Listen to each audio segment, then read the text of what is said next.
दोस्तों, आज की कहानी है अपने माता पिता की सेवा करना हमारा धर्म है। दोस्तों, कहानी शुरू करने से पहले अगर हमारे चैनल को सब्सक्राइब नहीं किया हो तो कर लीजिए ताकि आपके पास पहुंचे हर रोज नया वीडियो। तुम कैसी हो? तुम्हारी मम्मी अब कैसी है? उनका ऑपरेशन हो गया, तुम वापस कब आ रही हो? जेठानी ने एक साथ कई सवाल दाग दिए।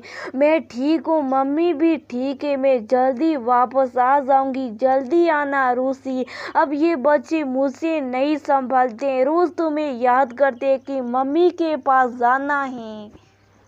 भाभी, आप ही तो उनकी बड़ी माँ, आपके पास रहोगी। लेते मैं थोड़े दिन में आ जाऊंगी। अच्छा, मैं अभी फोन रखती हूँ। रूसी की मम्मी की तबीयत बहुत खराब हो रही थी। डॉक्टर ने तुरंत ऑपरेशन के लिए बोला था। बच्चे दानी को निकालना एकमात्र समाधान था। रूसी के दोनों भाई विदेश में रहते थे। हर छोटी बड़ी तकलीफ में वो वहां से नहीं आ सकते थे। रूसी अपने मम्मी पापा को संभालती थी। रूसी के ससुराल में वो अपने सास ससुर जेठ जेठानी के साथ रहती थी। जेठानी के बच्चे बड़े थे और रूसी के छोटे थे। रूसी के बच्चे अपनी बड़ी मम्मी के पास रोते थे। कभी भी कहीं जाना होता था, रूसी बच्चों को अपनी जेठानी के पास छोड़ जाती थी। दोनों देवरानी जेठानी में बड़ा प्रेम था। दोनों एक दूसरे की सुख दुख में काम आती थी। दोनों एक दूसरे के बच्चों पर जान देती थी। मम्मी के ठीक होने पर रूसी ससुराल वापस आ गई। रूसी जब ससुराल पहुंची तो उसकी मौसी सास आई हुई थी। रूसी ने उनकी खूब खातिरदारी की। एक दिन सभी बेटी थी, हंसी मजाक कर रहे थे, तभी उसकी मौसी सास ने पूछा ही लिया कि तुम मम्मी की इतनी सेवा करके आई हो। मम्मी ने आते वक्त क्या दिया? ये सुनकर रूसी को अजीब सा लगा। उसने तुरंत बात को संभाल कर कहा, मौसी जी, मैं मम्मी के दुख दर्द में गई थी। मुझसे जितना हो सकता था मैंने निस्वार्थ भाव से मम्मी की सेवा की थी। मैं अभी क्या लाती? मम्मी पापा से हमेशा ही कुछ लेकर आओ, ये जरूरी तो नहीं है। वहां भी आते वक्त सभी पड़ोसी मम्मी को बोल रहे थे, रूसी ने इतनी सेवा की है, इसको अच्छा सा देकर विदा करना। मुझे ये सब सुनकर बुरा लगा। आखिर हम सबकी मानसिकता कब बदलेंगे?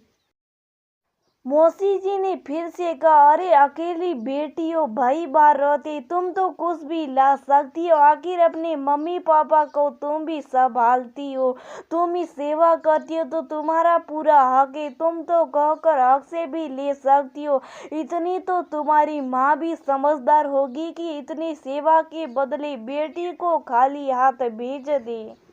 इतने दिनों रहकर आई हो तो अच्छा माल मिला होगा। मौसी जी, मुझे माफ कीजिए, लेकिन मैं आपकी बात से सहमत नहीं हूँ। बेटियां लालच में सेवा नहीं करती हैं।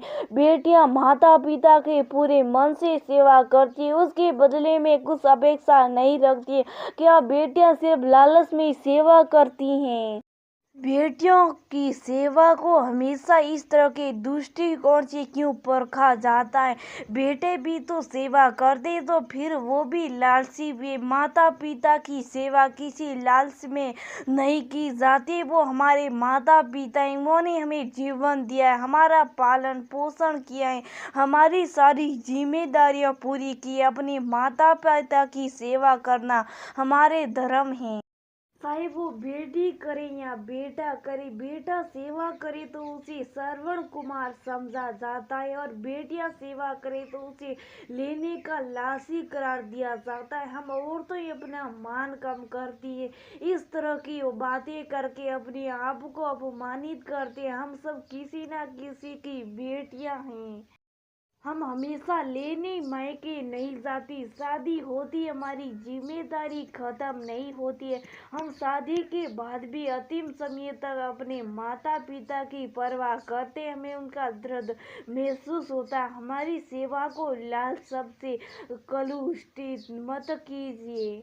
ये कहते कहते रूसी की आंखें भर आई। रूसी को उसकी जेठानी ने समर्थ दिया और वो भी बोली, मैं भी किसी की बेटी हूँ। कल को मेरे माता पिता को मेरी जरूरत हो तो मैं वहाँ ये देख कर नहीं जाऊंगी। मेरे माता पिता मुझे कुछ देंगे, कितना देंगे। तभी रूसी की सास भी बोली, जो इतनी देर मौन थी, जीजी यादें 10 साल पहले माँ को लकवा हो गया था। हम दोनों ने माँ की जी जान से सेवा की थी। हमारे मन में तो लेने का कोई लालच नहीं था। हमने माँ की मन से सेवा की थी, ना कि धन के लालच में की थी। आपको इस तरह रूसी का दिल नहीं दुखाना चाहिए। मौसी जी शर्मिंदा हो रही थी। उन्होंने बड़ा दिल रखते हुए अपनी गलती मान ली।